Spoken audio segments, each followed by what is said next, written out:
Hey, how's everyone doing? Let's attach this microphone. Could this thing be more obtrusive? Not sure that's a whole lot better, but anyway, how are you guys? I'm a mess right now. I don't know what is wrong, what is up. I am not myself. I don't know what to say. I usually don't vlog when I have this kind of messed up energy, but you know what? This is real life, and I want to show you that sometimes I feel messy too. It is not all smooth and calm sailing around here. There's nothing in particular going on. Yes, I'm in my apron. I'm about to go and paint. I guess I'm starting to have some mixed feelings again. This happens to me a lot. I'm kind of in my flop era with the vlogs, I'm not gonna lie. If you're watching, I appreciate you so much. Please know that I love you. Thank you for watching. But in general, when I release these, they're just not very popular, and that is reflecting on my other videos as well. The truth of the matter is, I've said this before, nobody wants to make videos that no one is gonna watch. So that's kind of where I am mentally right now. But I'm tired. I've just made a whole bunch of videos about this ring. This is my new Ultrahuman ring. So you may not even see those because this may not be your thing, but I'm just accumulating things over the last few days, and I'll show you what has been kind of accumulating here in my home. Some of it's kind of cool. But you may have seen me talk about sizing this in my last vlog, and now it is here. So what it is a sensor, for those of you who don't know, and it can help track your sleep, and it can track your activity and stuff like that too. I'm not too concerned about the exercise of it all, but I would like to get a better handle on what's going on with me when I'm sleeping, because sometimes I'm up for like 45 minutes in the middle of the night, and I want to know how that's affecting my sleep. And so I was hoping that this Ultrahuman Ring Air would help me track it. I didn't pay for it because I review products. They send it to me completely free for a review, but anything I have to say, they're not allowed to vet it. I never agree to those kind of deals, and I also don't agree to sponsorships for the same reason. I need to have complete editorial freedom to say what I want. So I have been really enjoying it. Now, I was quite sure I was going to be wearing it on this hand when you saw me last, like right there. Then when I got it, well, you'll see, if you do see those videos, you'll see what I'm talking about. That is not a practical hand to be wearing such a thick ring, because it gets in the way of like lifting pots, lifting barbells, writing with my pen. What I'm finding is actually it's just much more comfortable on this finger on my non-dominant hand, which is my left hand. My diamond ring is missing too, people. My engagement ring is not on me right now. Don't worry, nothing ominous. It's just in to get cleaned, and then Niall is getting it reevaluated for how much it's worth right now, because the cost of diamonds has really gone down. Did you guys know that? With lab-grown diamonds, the real diamonds are not worth as much. So we maybe are overpaying for the insurance for it. So we're going to see what the new reassessment value is. What a lot of a mess. I'm sorry. I feel like I'm talking a mile a minute. I'm not myself right now. I'm going to try and settle down. I'm going to try and do some art. Come along with me, and I'll see if I can just chill a little bit, because I feel like I'm spinning. I really do. Okay, let's go downstairs. Right, so I'm now entered the comfort zone, so hopefully things get better from here on in. I did get a little delivery. I keep getting deliveries. I've been getting a lot of free stuff lately, but guess what happened with this one? I got charged customs and duty for it, which really sucks. But the company, Timeless, who you may know of, this stuff's at Target. It's hard to find in Canada. I'm not, in fact, even sure that it's sold here. They were really wonderful. They actually reimbursed me the money that I had to spend, because it was $30. That was the taxes and duties on this, or I should say customs and duties, which is kind of a lot more than I would want to pay on a gift, right? But anyway, a lot of places figure out how to send it to you without doing that, but anyhow, here we are. So I've got this rose spray, just quickly gonna zip through these. I haven't tried them yet. This is their like most famous product, which is their serum, their vitamin C serum. You see all the dermatologist doctors talk about this. So I actually wanted to buy this when I was in Florida a couple years ago, but I didn't end up going for it. I love a good vitamin C serum, so that's gonna be cool. And then I got a chance to pick out some other ones. So I really wanted the spray, I really wanted the vitamin C serum, and then there's some other things in their line that I thought I would try out just because they were offering them to me. The squalene oil, which is nice. It's nice to have an oil. And then two more serums that people swear by. This is the coenzyme Q10 serum and the matrixyl serum. And I won't pretend I know what all of these do, but if you go on Reddit, there's like all these ways you're supposed to layer this stuff. I'm gonna give it a try, and I'll let you guys know how it goes. I believe that they've given me a code for you guys, so if they have, check it down below. I've been getting a lot of skincare because I make a lot of like skincare type reviews here, and a lot of LED mask reviews. You know, I've got that LED mask, and so my reviews always do very well, and then skincare companies want to get on the bandwagon. Let me stand, because if I want to do oil, This is what I've done so far, and so I keep working on the same subject matter so I can improve on it. Lemon, cherry, and then I've got a spot here, and I think I'm gonna try and work on this spot today. But I find that you have to stand. Something about oil painting requires standing. So while I'm doing this, I thought I would chat with you guys and tell you a bit about a story time that I've always wanted to tell. And it's kind of not the kind of thing I would make a standalone video about, so I'm just gonna include it here in this vlog. Once upon a time, I was a tech worker. That was actually the first job I ever did out of university. I worked for a computer graphics card manufacturer. And I'm gonna tell you about the worst day I ever had at work, ever. Nothing has ever come close. Generally speaking, I loved this company. Privately owned. I felt the owners were good at the time, very fair. They made sure that I was paid fairly. The premises were really nice. Okay, I'm getting ahead of the story. It was kind of like pre-tech, you know, like when you hear about like these dreamy Facebook offices, it was a little bit of that kind of vibe where we had a swimming pool, we had an ice hockey rink for the winter time, we had a full gym, we had an on-site daycare, and we had a cafeteria that was subsidized as well. So all the things you need to trap your workers in there all day long and keep them pretty happy, I would say. Anyway, the story time isn't really about that. So there are some dark themes ahead, so I just want to give you a bit of a warning if you're like not in the mood for that right now. And well, you'll see. Just fast forward to where I'm not wearing this outfit and I've taken this apron off. Oil paint is so messy, I'm already getting it all over myself. I used to get into work a bit early. I used to get into work around 8:30 because my husband would drive me into work because his office was not too far from mine and we had a long commute. Anyway, he would drop me off and I'd be there alone. Like from 8:30 to 9, there'd be like a few people in the office, but you know, it wasn't busy yet because 9 was the time that everybody started. So I remember getting to my desk one morning in September. This is in the early 2000s. Let me straighten you guys out there. I got to my desk, as I often did, and I had some paperwork to deliver to another department because the way the campus was set out was like there were these 3 huge buildings, and so often if I had to drop off paperwork, it wasn't in my building. My building was where the factory was for the computer graphic card chips, and so that was kind of cool. I wasn't one of these people like in one of the lab coats, but all my sort of colleagues were because I was an office worker. I was an RMA coordinator. That was my title back at the time, and that's someone who coordinates all the returns for huge companies like Dell and like IBM at the time. And so I'd be like helping to coordinate so many huge batches of returns, not like 1 or 2 customer service kind of thing. Like I'm talking on an industrial level of like hundreds and hundreds of cards coming back that might have not passed the test or stopped working for whatever reason. Anyway, we're getting beside the point. I'm needing to bring this documentation, paperwork, whatever it was, down to the other side of the campus, which entailed walking down a really long corridor. And this really long corridor is somewhere where they tested graphics cards on huge, like either big computer screens or big actual TV screens. I just remember the screens were huge.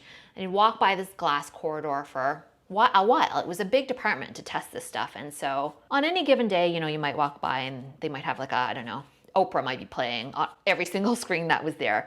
Do you remember like walking into an electronics store and at the back, well, it's still like this. There's like tons and tons of TVs, but they're all playing the exact same thing. And it's kind of strange. You're seeing the same thing on a ton of different TVs. That was the kind of vibe. So I'm walking down to this department. Nobody's there. It's quiet still. And I always glance at the TVs. That's what you're going to do when there's like, you know, 30 TVs and computer screens playing the exact same thing. It's like Oprah or like a soap opera. Your eyes are just naturally going to look. Well, I guess someone else was in the office and had it tuned to the news. What I saw was a plane crashing into a tower. And I think the scroll underneath said that a plane had crashed into a tower in New York. I was like, oh my gosh. You just think at the time, or at least I thought it was just an aviation accident, a terrible mistake, pilot error, I don't know. I just thought like, oh, that's shocking. So I walked down to the other department and I dropped off my papers and then I started walking back. Everybody's starting to come in. It is, I think, after 9 at this point. Those little tidbits of time escape me, but I know that I was walking back along this same corridor around 9-ish in the morning because it's time to start work. I need to be at my desk. Don't I see on those 30 screens, some of them are huge, some of them are small, but the point is there are a lot of screens, another plane fly into another tower in New York. At this point, I am like, what is going on We all stop. There's tons of us now in the corridor, unable to believe what we're seeing.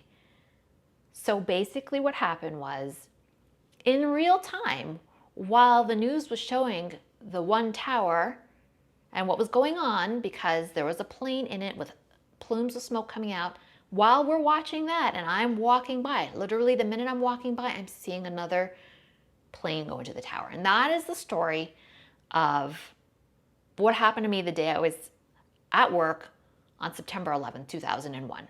The way that that hit me, I cannot even describe it. I was so shaken. I think mostly because when you have that many screens around you, it just embeds in your brain.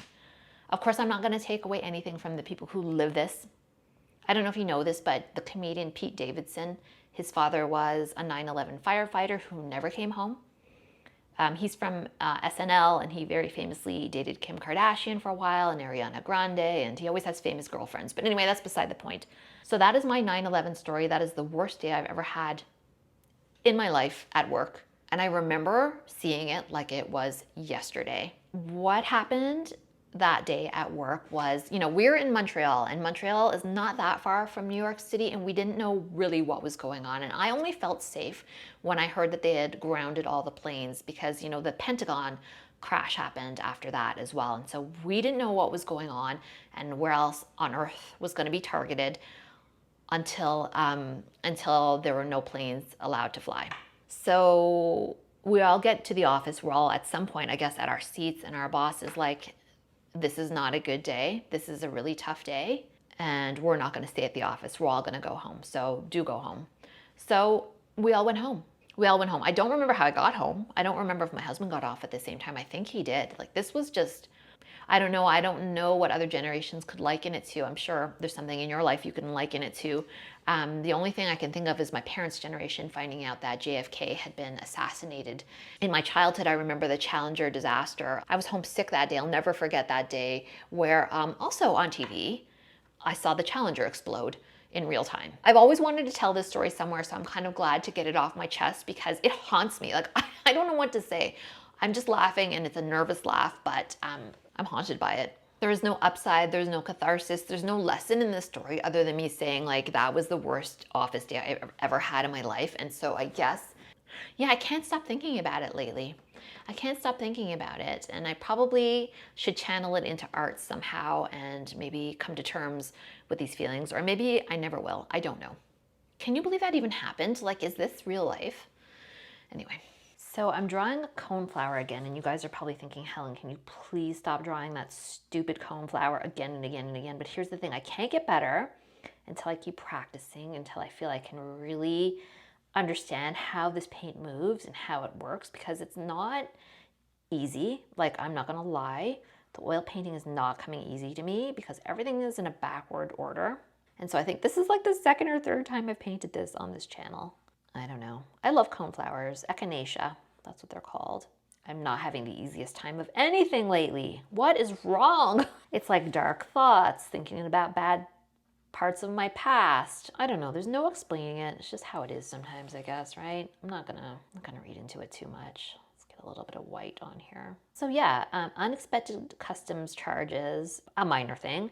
Vlogs flopping, not such a minor thing, because I put hours and hours and lots of love into making these for you guys, and I get the nicest comments on the vlogs. If you want to hear from people who are like genuinely lovely, you want to make vlogs, that's for sure. And just general moodiness. I guess I'm not immune from just being moody as well. Okay, I think what I want to use here, sorry that this view is so bad, you guys. Let's get a little closer. Coneflowers, okay. I think the cherry turned out really pretty. This coneflower, I think, is going to be less of a success. What I love to do is add a bit of what they call inventive color. So that's not really a color that's there, but for me, that's the fun of oil. Anyway, I have some good news despite me being kind of gloomy seeming, I suppose, and that is my haircut turned out really well. So that was my last vlog, and it's actually okay. I've washed it a couple times since I cut it, and I asked Niall to check it in the back, and he says it's okay. There's no hugely weird long bits. So that's a bonus.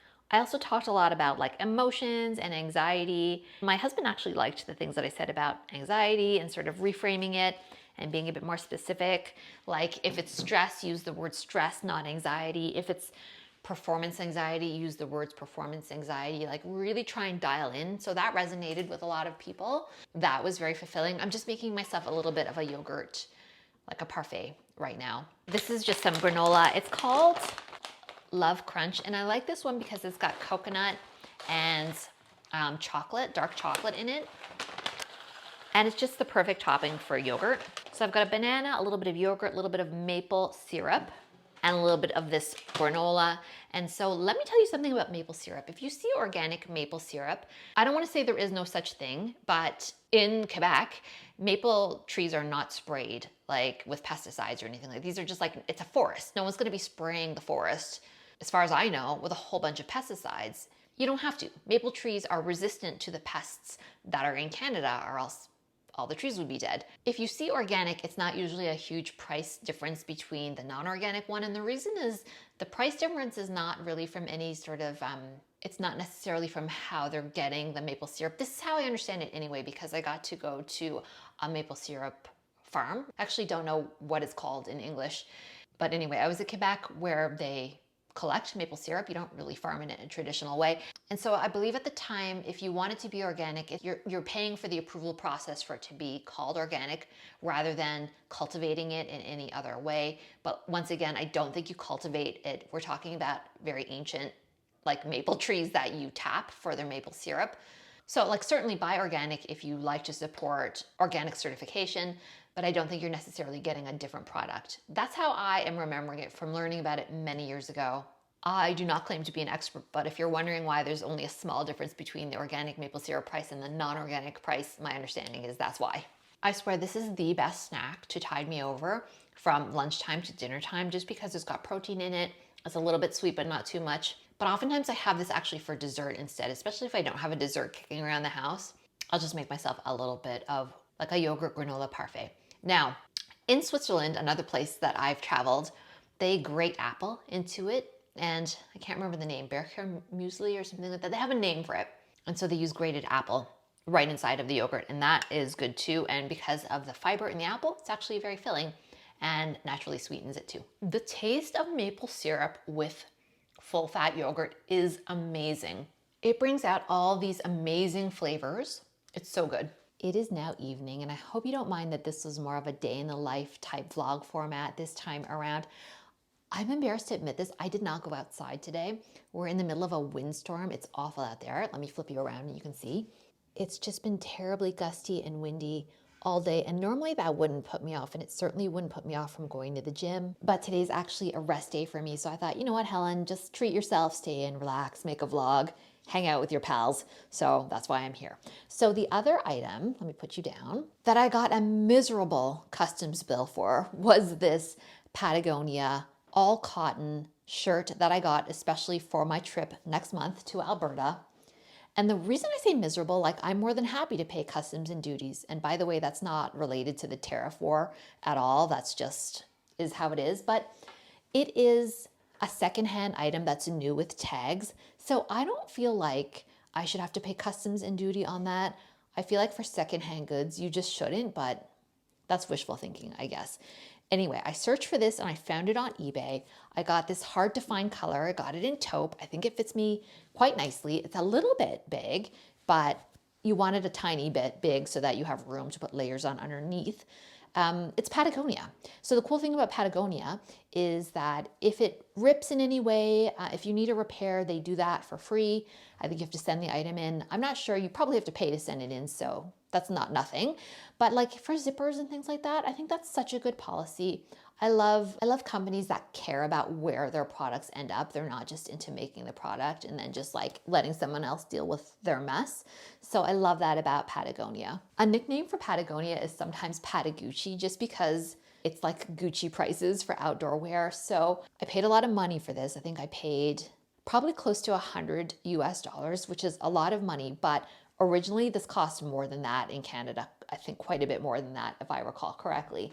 Plus, it was new with tags, so I had to pay a bit more. It is so soft, though. It is literally like a t-shirt on this side, and it's like a t-shirt on the reverse side. And what I figured out actually by looking at the construction, because if you're like me, you're a bit of a construction nerd and you like to look at your textiles, what I figured out it actually is t-shirt material on the outside, t-shirt material on the inside, and the quilting is actually a padded layer in between. Now, if you're a quilter, you understand what I'm talking about, but basically it's t-shirt, padding, and then quilting all over the top to make it like this. And it is so soft. Both sides are as soft as a beautiful cotton t-shirt. So this is something I'm hoping to have like forever. If something rips, if one of these buttons pop off, I can get it repaired. That's amazing. So yes, I guess I begrudge having to pay the customs on top of $100 US. I think the customs were 25 Canadian dollars. That stung, but this is a forever piece. I just kind of wish it had pockets because I keep going like this and there's no pockets. So I have to like reach down into my jeans for the pockets. So Patagonia, if you want one, they don't make them anymore. So that was the other reason I had to buy it on eBay. You can't buy them brand new, on sale, etc., even if you wanted to. This is called the Woman's Organic Cotton Quilt Snap Tee Pullover. My friend Jen has one as well. And years ago, I spotted it on her and I wanted one as well. I never got around to buying them. They stopped making them. And so with this mountain trip coming up, I'm like, you know what? This is my time to buy Patagonia. And so that's how I acquired this shirt. And I literally just put the search term into eBay and I bought it from someone in Kentucky and it got sent here. And then, if you can believe this, I had a third customs and duty bill this week. And I swear this never happens. I have gone maybe 10 years since I've had a customs and duties bill. It's so funny. Anyway, another long story. A company sent me or offered to send me a few things like months ago, like January or something like that. And they just never got around to sending them. And so they're finally sending me like a beautiful big LED mirror, which I will show you guys, I guess, in a subsequent video, as I don't have it yet, and a few other like nice things, but they took so long that I couldn't even remember what it was. And so now I'm getting a bill for that because they finally decided to send it to me, and that's for $65. So the things they're sending me hopefully are nice. And I'm trying to get in touch with the company so that maybe they'll reimburse me as well. There are ways for companies to like mark this on the paperwork so that they can pay it themselves, or they can maybe mark it as a commercial sample. Look, I'm not down with all the customs and duty laws. All I know is you can get $40 worth of stuff here free, I think, and then over that you pay. I guess I'm just smarting from all these little different invoices I have to keep on top of. And like, I've got to pay UPS, I've got to pay DHL, and I've got to pay UPS again. No, sorry, the other one was Canada Post. So it's like, I've had to deal with the logistics of 3 different shipping companies, different customs invoices to me. So anyway, this is like not really a problem. It's just like crazy that this has been my last, 36 hours basically, is dealing with all these invoices. I feel like I'm a shipping and receiving department. So I think though that's a bit of a wake up call for me to not accept as many things. So I'm going to be a bit choosier because it's exciting to get offered things for free. I'm no different than anybody else. Like if someone wants to send me a beautiful mirror to put on my makeup that's going to sit on my desk, or like a full length mirror or whatever it is, I can't even remember now. I'm not really going to be the one who says no, because like you, I'm curious and like I want these things and I want to look at them and I want to share it with you guys. But on the other hand, I don't want to be like an invoice factory, and I don't want to always have to be communicating with brands to like help them understand how to send things to Canadians without incurring these fees that the receiver has to pay. Like I feel like if it's a gift, they should be paying for it, or at least letting me know ahead of time that they're not going to pay for it, rather than it showing up and then I have to deal with the invoices. Anyway, sorry, that was a lot of complaints. I'm gonna stop complaining now. Okay, I didn't want it to go for too long without me connecting with you guys, because I don't know where we're going with the vlogs. I'm definitely gonna keep making them. I know for sure I'm making one when I go to Alberta, because there's no way I wanna take a beautiful trip like that to the Rockies and not capture it on film, capture my thoughts, capture it as like a family vacation home video, because that's what the travel vlogs sort of serve as for us as well. We like going back and looking at them. But will I be doing them weekly? I'd like to, we'll see. But then I've got reviews I kind of need to make as well. So it's a big TBD, I guess, for the next couple months or so. But if you have enjoyed this, if you have made it to the deep end of this video, please do drop an emoji of some sort. I'll let you choose whatever it is you want, or even just say hi. And with that said, I'll end the video off here and we'll see you on the next one.